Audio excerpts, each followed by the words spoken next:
ఈరోజు నా కోసం ఆత్మీయ కార్యక్రమానికి మిమ్మల్ని అందరినీ ప్రేమపూర్వకంగా ఆహ్వానిస్తూ ఉన్నాను. అందరూ బాగున్నారు కదా? ఉదయకాల సమయంలో కొద్ది నిమిషాలు దేవుని మాటలు వినవలసిందిగా మనవి చేస్తూ ఉన్నాను. ఈ దిన వాగ్దానం కోసం చిన్న ప్రార్థన చేద్దాం. సర్వాధికారి గొప్ప దేవుడా, భూమి ఆకాశములను సృజించిన మహాదేవా, నీకు వందనాలు. ఈ ఉదయకాల సమయంలో నీ వాక్యమును ధ్యానించుచుండగా పరిశుద్ధ గ్రంథములో నుంచి మాకు కావలసినటువంటి మాటలు మాతో మాట్లాడమని యేసు నామములో అడుగుచున్నాము తండ్రి, ఆమేన్. ఈరోజు దేవుని వాగ్దానము నిర్గమకాండము 3వ అధ్యాయము 7వ వచనము. నిర్గమకాండము 3వ అధ్యాయము 7వ వచనము. మరియు యెహోవా ఇట్లనెను, ఐగుప్తులోనున్న నా ప్రజల బాధను నిశ్చయముగా చూచితిని. ఈ వాక్య భాగాన్ని మనం గమనించినట్లయితే ఐగుప్తు దేశంలో ఇశ్రాయేలు ప్రజలు అనుభవిస్తున్నటువంటి బాధ, ఇశ్రాయేలు ప్రజలు పడుతున్నటువంటి శ్రమను ఎవరు చూశారు అంటే దేవుడైనటువంటి యెహోవా. దేవుని నామానికి మహిమ కలుగునుగాక. మరియు యెహోవా ఇట్లనెను, ఐగుప్తులోనున్న నా ప్రజల బాధను నిశ్చయముగా చూచితిని.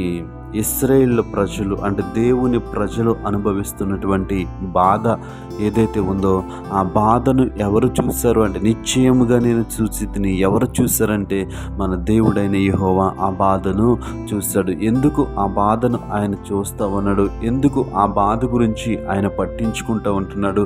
ఎందుకు ఆ ప్రజల గురించి ఆయన పట్టించుకుంటున్నాడు అంటే ఆ ఇశ్రాయేలు అనగా వారందరూ కూడా ఎవరు అంటే దేవుని యొక్క ప్రజలు. వారు అనుభవిస్తున్నటువంటి బాధను ఆయన ఏం చేశాడు? చూశాడు. దేవుని నామానికి మహిమ కలుగును గాక. ఈ ఉదయకాల సమయంలో ఈ వాక్యం ఇచ్చిన ప్రియ సహోదరి సహోదరుడా, నీ జీవితంలో నువ్వు ఎదుర్కొంటున్నటువంటి బాధను, నువ్వు ఎదుర్కొంటున్నటువంటి శ్రమను, నీ కుటుంబంలో నువ్వు అనుభవిస్తున్నటువంటి బాధను, నీ జీవితంలో నువ్వు అనుభవిస్తున్నటువంటి బాధను నిన్ను ఎవరు చూడట్లేదని, నీకెవరు సహాయము చేయట్లేదని, నిన్నెవరు పట్టించుకోవట్లేదని నిరాశలో ఉన్నవేమో ఈ ఉదయకాల సమయంలో దేవుని వాక్యము సెలవిస్తూ ఉంది. ఇశ్రాయేలీల యొక్క బాధను ఎవరు చూస్తారంటే దేవుడు చూశాడు. ఈ ఉదయకాల సమయంలో నీ బాధను నా బాధను ఆయన చూస్తూ ఉన్నాడు. దేవుని వాక్యము సెలవిస్తూ ఉంది. దేవుని వాక్యము సెలవిస్తూ ఉంది.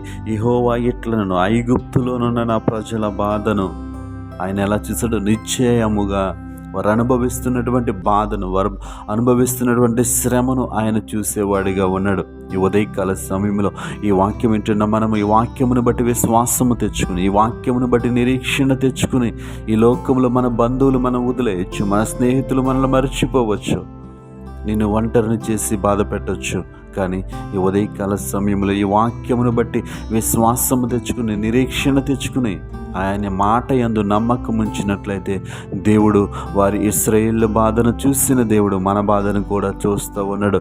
ఇశ్రాయేలు బాధను చూసిన దేవుడు నీ బాధను నా బాధను చూస్తూ ఉన్నాడు. ఆయన చూసి వదిలిపెట్టేయటానికి ఆయన నరుడు కాదు. ఆయన చూసి వెళ్ళిపోవటానికి ఆయన నరుడు కాదు. మనం అనుభవిస్తున్న బాధలోంచి ఆయన మనం బయటికి తీసుకురాగలడు. దేవుని నామానికి మహిమ కలుగును గాక.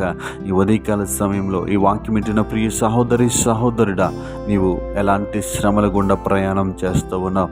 ఎలాంటి బాధ గుండా ప్రయాణం చేస్తూ ఉన్నావు? విసిగిపోయేవేమో, నన్ను ఎవరు పట్టించుకోవట్లేదని, నాకు సహాయం చేసేవాళ్ళు లేరని, నా బాధలో నన్ను చూసేవారు లేరని నువ్వు అనుకున్నట్లయితే ఈ ఉదయకాల సమయంలో ఈ వాక్యమును బట్టి ధైర్యము తెచ్చుకుని, యెహోవా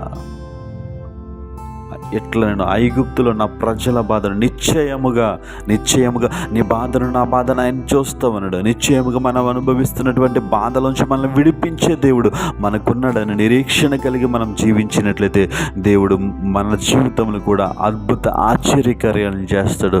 అట్టి కృప దేవుడు మనకి అనుగ్రహించునుగాక. సర్వాధికారి గొప్ప దేవుడా, నీకు వందనాలు. ఉదయకాల సమయంలో నా బాధను ఎవరు చూడట్లేదని, మా బాధను ఎవరు చూడట్లేదని కుమిలిపోతూ ఉన్నాం, ఒంటరిగా విలపిస్తూ ఉన్నాం. ఈ ఉదయకాల సమయంలో నీ వాక్యమును బట్టి ధైర్యము తెచ్చుకుని, నీ వాక్యం అందు విశ్వాసం ఉంచి, నీ మాట యందు విశ్వాసం ఉంచి, మా బాధలను మమ్మల్ని జ్ఞాపకం చేసుకుంటున్నామని, మా బాధలోంచి నువ్వు మమ్మల్ని విడిపిస్తామని విశ్వాసం కలిగి ప్రార్థించుచుండగా, దేవా మేము ఎదుర్కొంటున్న శ్రమలోంచి మమ్మల్ని విడిపించమని, ఈ వాక్యం వింటున్న నీ బిడ్డలు ఎవరైతే ఎలాంటి బాధలు నలిగిపోతూ ఉన్నారో వారికి దేవా తండ్రి ఆ బాధలోంచి విడుదల కలుగు చేయమని యేసు నామములో అడుగుచున్నాము తండ్రి, ఆమేన్.